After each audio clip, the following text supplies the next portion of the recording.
Hi, it's Danny Lewis, and I hope you and your families are safe and well. So in this video, we're going to be taking a look at the new single on Just Underground Recordings. It's called Piece of Me.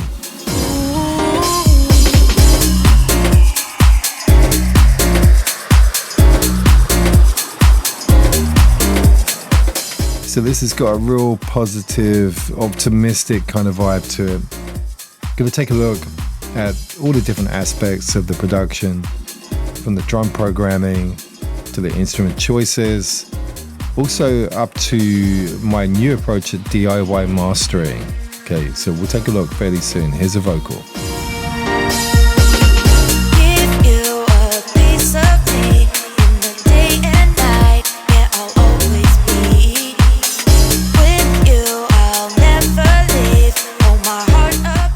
Just going to expand this group over here.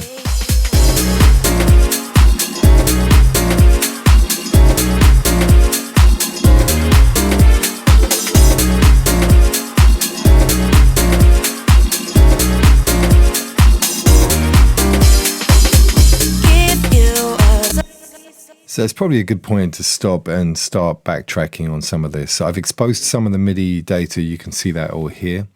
And this started off as an idea with the piano. And actually what I might do is just literally start there. When I set this up and I started working on the chord idea, I set up a default Ableton instrument, which is this grand piano. So this is literally the first choice. So there it is. And what I did was, I thought when I listened to that in isolation that I didn't like the sound of it. So there was something about it that I thought was kind of missing. It did feel very rich, it felt a bit kind of cheap. But when I went through looking at the other instruments, choices that I have, and some incredibly rich, fantastic multi-sample grand pianos, that every time I switched away from this, it felt like it was missing something. So I ended up keeping it in, and I love the sound of this. You know, in the composition itself, it sits perfectly, whereas in isolation, it doesn't sound so good. So that's a real takeaway, really. It's when you're working on things, don't feel that every single sound has to sound fantastic in isolation. They're all part of a bigger picture. So back in context, there are a number of other musical elements around this. I'm just going to solo the keys here. So there's like a call and response approach going with these elements. So I'm going to zoom in, you can see this. So they're not operating in the same point in time. You can see the piano triggers first, then there's almost like an echo from a string, and then in the gap, there is an organ. So these elements are working really nicely together.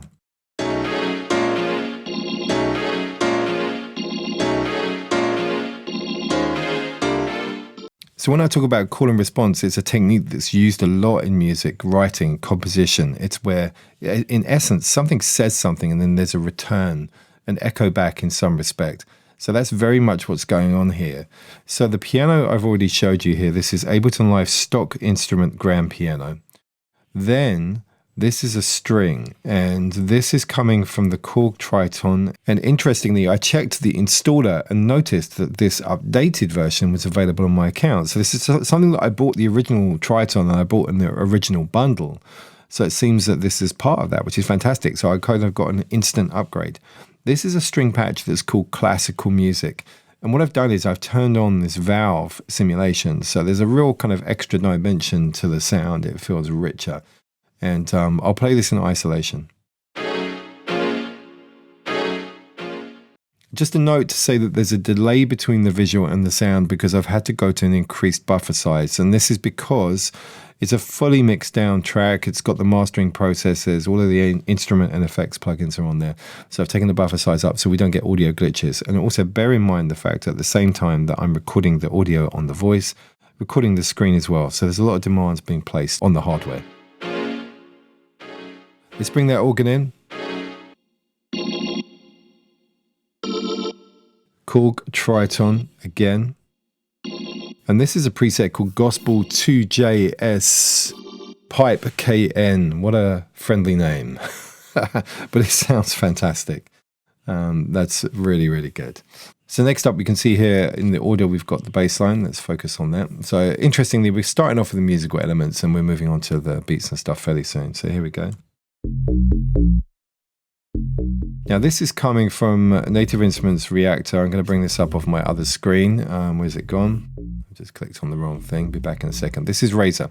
The patch is not Big Cinema, it's actually Barnaby. Okay, it's a bass patch that I've used a lot. I love the sound of this. It's quite warm and round. Works very nicely.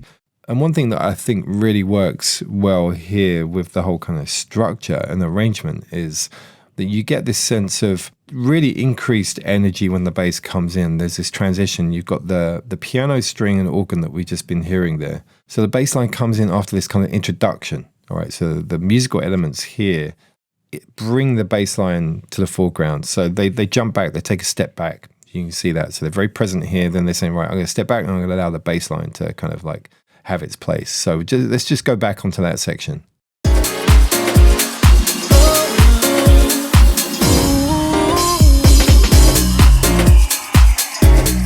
So it's a real moment when that bass line comes in, and it's such an integral part of the groove.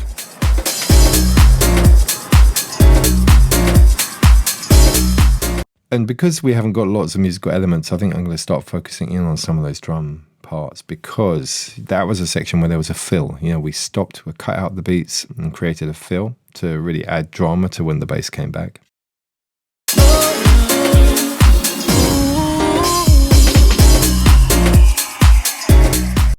So this snare actually is a snare from Spend the Night. It's kind of giving the game away. There's a little fill here. You can see that here. So that's filling in the gaps there, just adding a sense that something new is coming.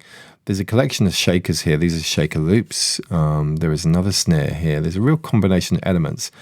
Very often when I'm composing, what happens is that I start off with an A beat, and then I feel quite often that I don't want to overcomplicate the programming on this track. So quite often I set up just literally a separate new track, which has individual elements on it. So the bulk of the beat will be here, and then I start adding extra elements here. It's a bit of a strange practice, but for me, I feel it works and it allows me to see things separately.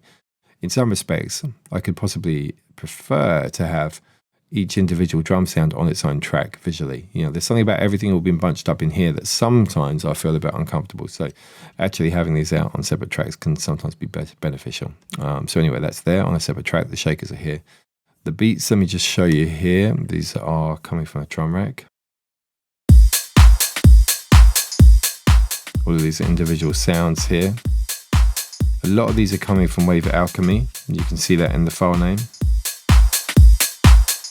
And they're running through with individual processors, but then also as a group going through this Focusrite channel from Brainworks. And you've seen me use some of their products before. What I'm trying to do is get that whole kind of analog summing vibe going on. So the Focusrite is another nice channel strip, and that's available on every single one of these tracks. You can see it here as well. And then actually, for some reason, I can't scroll it up from my other monitor at the moment, but it's there, and you can see that here. The Focusrite is then used on the master, so that's over here. Also, what we've got is on some of these, some other processors, like for example the SP950, and really I have no idea why Live is not letting me drag this up. It's there, but unfortunately I can't show it to you, but it's on plenty of my other videos, and that's by a company called Wave Tracing. And that's that. Any other musical elements? Yeah, there is a sweep here. This is a tool that I use to really introduce new musical sections a lot on my productions. This is another cool Triton instrument. Possibly this will let me drag it up this time. Yep, so this is the Super Sweeper. Let me show you. Let's bring this on.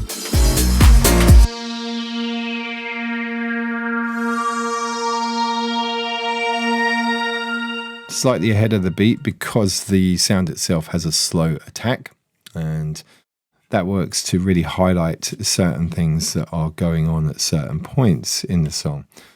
There's an impact sample here. Let's just have a listen to that. It creates a boom.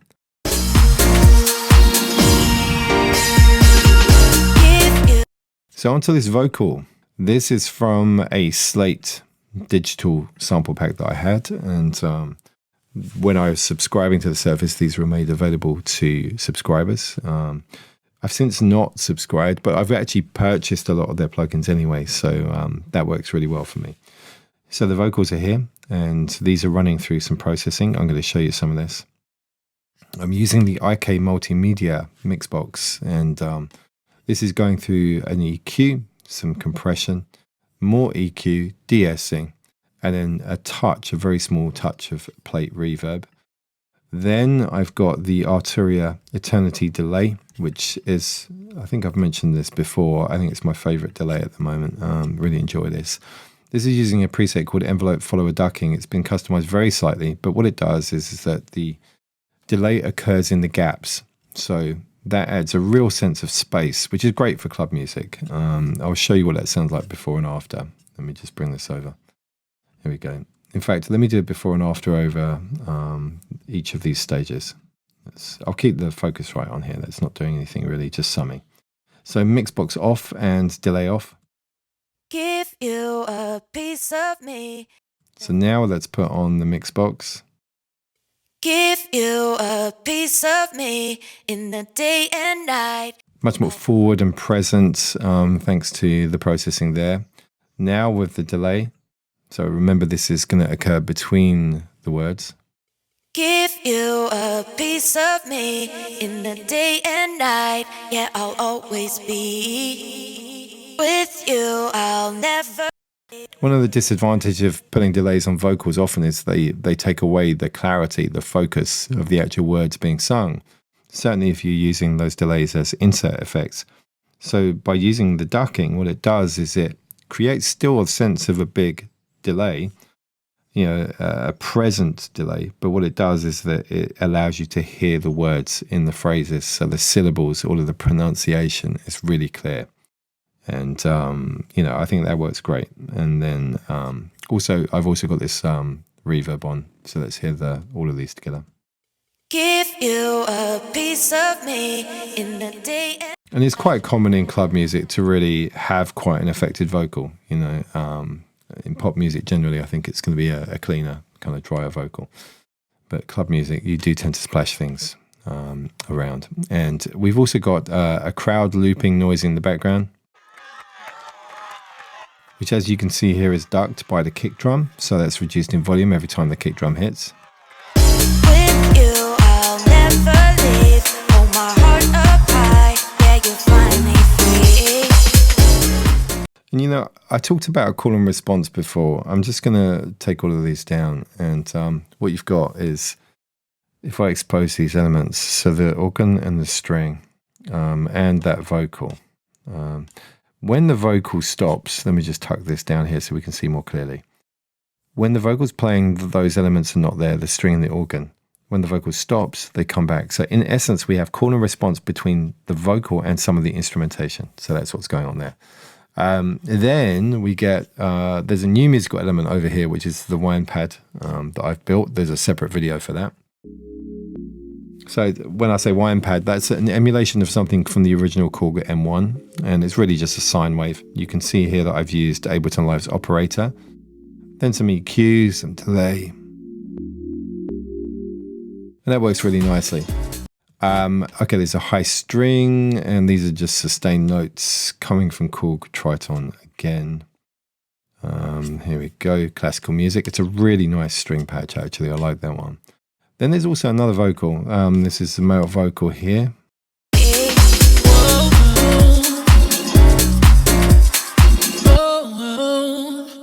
Deliberately got that kind of auto-tune kind of vibe on it, but that was actually in the audio of the original vocal sample. Same kind of chain as before.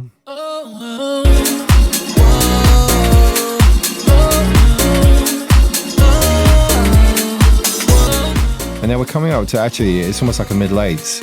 There's a keyboard solo here that I played in. I'll tell you about that in a second.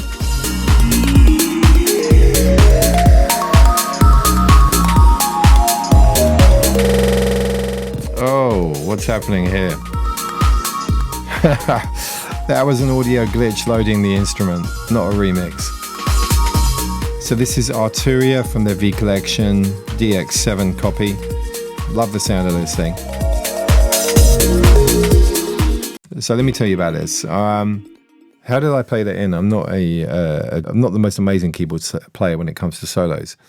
The reason is because I don't know my scales. Now, I play all my keyboard stuff in, yeah, for sure. And these chords that you hear, I sit down, I work out stuff. I've got some processes that I use to create those sometimes. Sometimes I just sit down at the piano and see what comes up. Sometimes I get lucky, sometimes I don't. There's a real mixture of different approaches that I use. And when it comes to solos, there's a challenge because I'm not, a traditional musician in terms of I don't know all of my scales and my arpeggios. I don't rehearse them. So what I've done here is I've cheated. I've got the Complete S61, which using the Complete Control software allows me to set everything into a specific scale and then map all the keys. And it even illuminates to show me the keys that I should be playing, or you can get it so that there's no way you can play bad notes. So I put a scale in, I experimented with different ones, so I tried to find something that I felt matched, and I did find one. And then I just started improvising and running my fingers up and down the keyboards, and I did manage to get a pretty decent result. And I'm trying to tell you the scale here. You can't see it, I'm going to tell you what it is. It's B flat, and it's using the blues scale, so blues. And literally I played it in, made a couple of changes to a few notes here and there, manually moving those around, but it ended up being a solo that definitely works. And it's also got some processes here. I'll show you what it sounded like on its own, and you can hear it through the processes. Actually, he says, with all the effects on. Let me take these off. Okay. So that's how it sounded. It's fine, but I wanted to make it wider, so that's where the chorus ensemble is. Some real nice kind of movement there. Then delay to add this kind of trippy kind of space in between.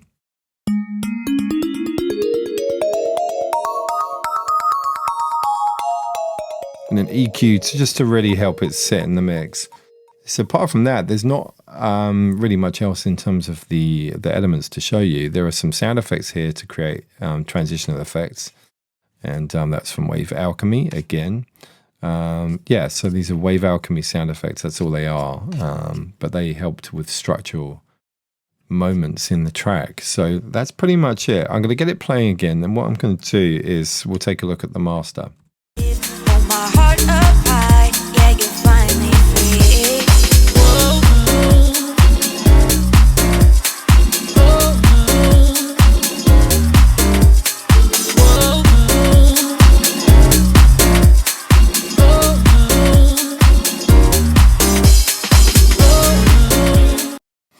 Now this is slightly frustrating because the plugins that I wanted to show you are on my other screen and it won't let me show you them for some reason. There's like a visual glitch.